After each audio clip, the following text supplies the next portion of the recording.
This is Optimal Relationships Daily, episode 473.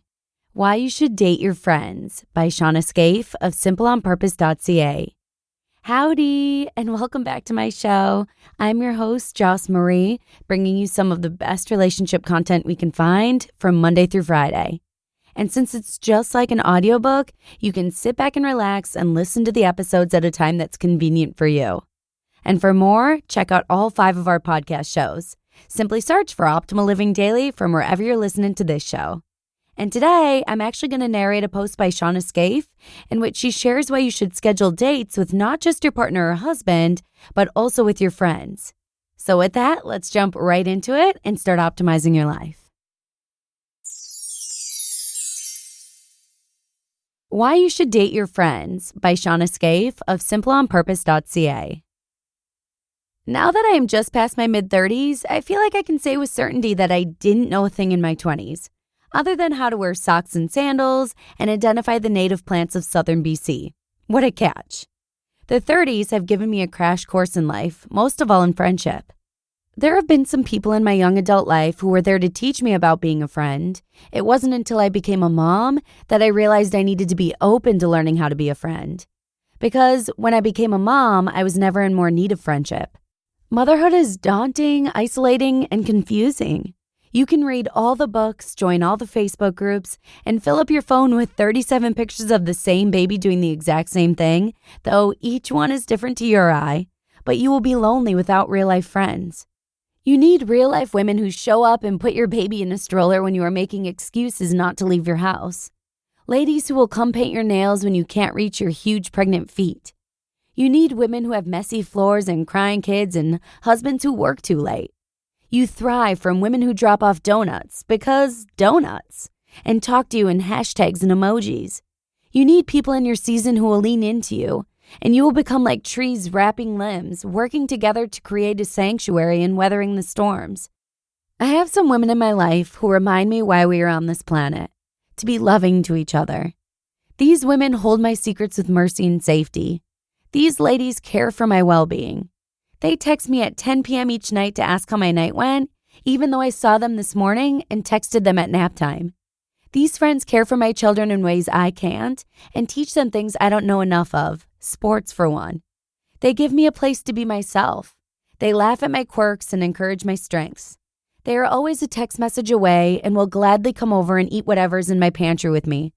They are my community, my sanctuary, my support. And here's the thing about friendships. They take work. The point at which you have acquaintances all your life for friendships is up to you and the amount of work and vulnerability you are willing to put into it.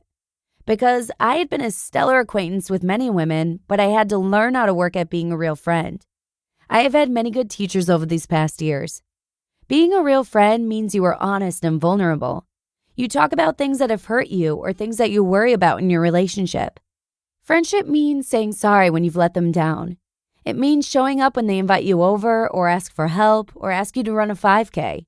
Why would I ever run a 5K?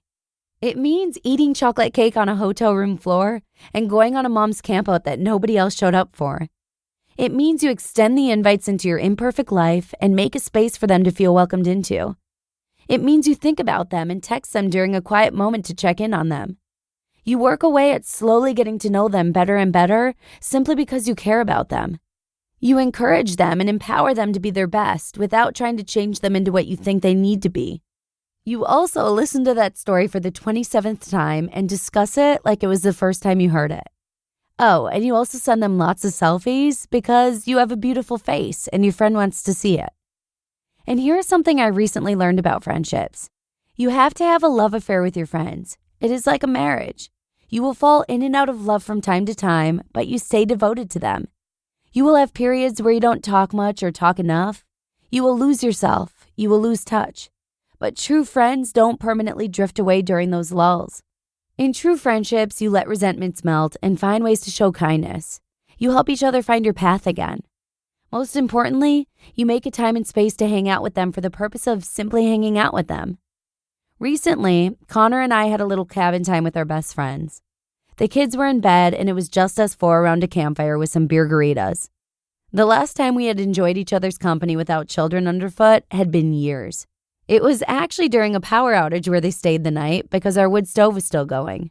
We played games by the porch light, had some slow talks around a fire, and just sat there. I fell in love with my friends all over again. These two people who have become second parents to my kids, they are staples in our everyday and have done life with us over the past 5 years, and we needed to stop and just be together. We have been through many ups and downs. We have trudged through the seasons of these past 5 years. We have shared joys and heartaches and birthday cakes. We've all changed from the people we were 5 years ago, and we needed to date this 5-year-older version of one another and get that perspective like it is all new and exciting, and we have met a friend who gets us and is there for us. You hear a lot about dating your husband, but we really ought to date our friends too. We need to go out without children, without tasks, without responsibilities, and just be in the company of the person who has been a friend to you. Because if there's one thing that we were created for, it is friendship. We can't do this alone. Plus, it's way funner to day drink with your mom bestie. Just saying. You just listened to the post titled, Why You Should Date Your Friends by Shawna Scafe of simpleonpurpose.ca. Shawna does an awesome job explaining why meaningful friendships matter. A good friendship is like a good relationship, in the sense that it takes some work to maintain and cultivate. So if you're feeling down from your daily schedule, reach out to your friends and take some time to enjoy their company. Put away your phone so that you can actually enjoy and talk with your friends uninterrupted. You will feel energized just from catching up with them. So thanks once again to Shawna, and also for you for joining me here. And with that, I'm going to go ahead and take Shawna's advice and text some of my friends right now just to remind them how much they mean to me. Have a wonderful rest of your day, and I'll see you again tomorrow at the same time with a parenting post, where your optimal life awaits.